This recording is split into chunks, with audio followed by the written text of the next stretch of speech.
Most people picture soldiers starting fires with flint, steel, or maybe even dry twigs, but there was a time when something as small and unremarkable as a razor blade became a literal spark of survival in the mud, cold, and chaos of World War II. Imagine a soldier on the European front, rain pouring down, soaked to the bone, his matches useless, his flint lost.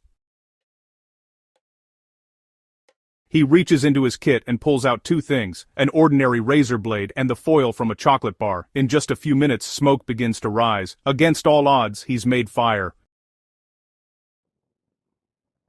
It sounds like magic, but it was pure science mixed with battlefield ingenuity. This simple trick, born of desperation and necessity, turned a humble shaving tool into one of the most reliable fire starters ever carried into war, and it still works today.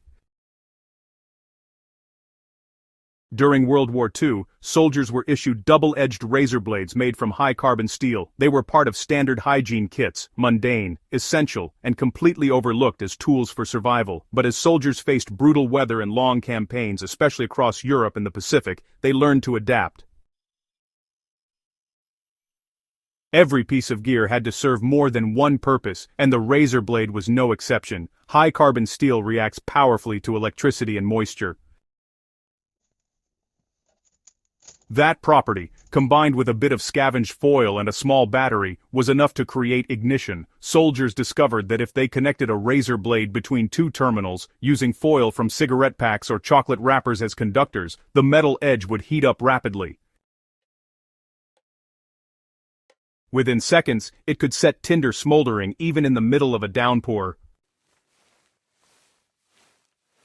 This wasn't a myth or one-off trick. Field manuals and downed airmen survival guides eventually documented versions of it by 1944. The principle was simple but brilliant. Instead of relying on sparks or friction, the soldiers used electrical resistance. When current passes through a thin piece of conductive metal like a razor blade, the resistance generates heat. The thinner the metal, the faster it heats. Because carbon steel has impurities that increase resistance, it forms microscopic hotspots that can reach 300 to 400 degrees Celsius, enough to ignite even damp fibers. What made this method extraordinary was its reliability. Unlike matches or lighters, it didn't depend on dryness or airflow. Rain might extinguish a flame, but it couldn't stop chemistry. To make this improvised ignition system in the field, soldiers didn't need special gear. A chocolate wrapper, a used cigarette pack, or a piece of radio battery wire became vital components. They'd strip the foil from a wrapper, shape it into two narrow strips and connect them to a battery, often from a flashlight or communication device. The razor blade would be placed between the two foil strips, completing the circuit.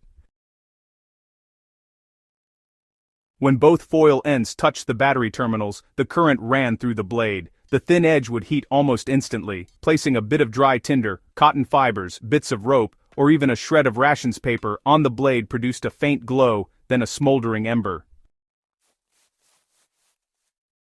With patience and a few careful breaths, that ember became flame. No sparks, no flint, no dry wood, just war-born ingenuity at its finest. Many of these methods weren't taught officially at first. They spread from soldier to soldier, learned the hard way in foxholes, rain-soaked forests, and frozen airfields. By the later years of the war, this trick had become a quiet part of the survival playbook for ground troops and airmen alike. Veterans would later recall how the shared knowledge of such simple improvisations made the difference between freezing and surviving another night. It was a small act of defiance against the elements, and sometimes against despair. For modern survivalists and historians, this World War II razor blade fire method isn't just a curiosity, it's a practical and powerful reminder that survival often depends on creativity, not equipment.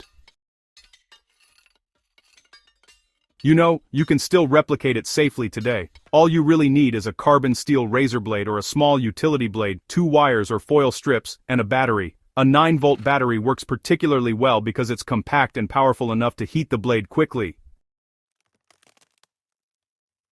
So, just place tinder directly on the blade's edge, close the circuit and watch as the metal glows. Once you see smoke, go ahead and move the ember to a larger tinder bundle and blow gently until it catches flame. It's efficient, almost foolproof, and honestly, a piece of living history. Beyond its practicality, this trick tells a story about the soldiers themselves. It captures the mindset that defined the wartime generation: resourceful, relentless, and willing to experiment with anything that might give them an edge against nature and circumstance. They didn't have modern survival kits or ferro rods. What they had was adaptability and the ability to see hidden potential in ordinary tools. That's the real secret of the World War II razor blade fire starter. It's not about the metal or the battery. It's about the mindset that made it possible.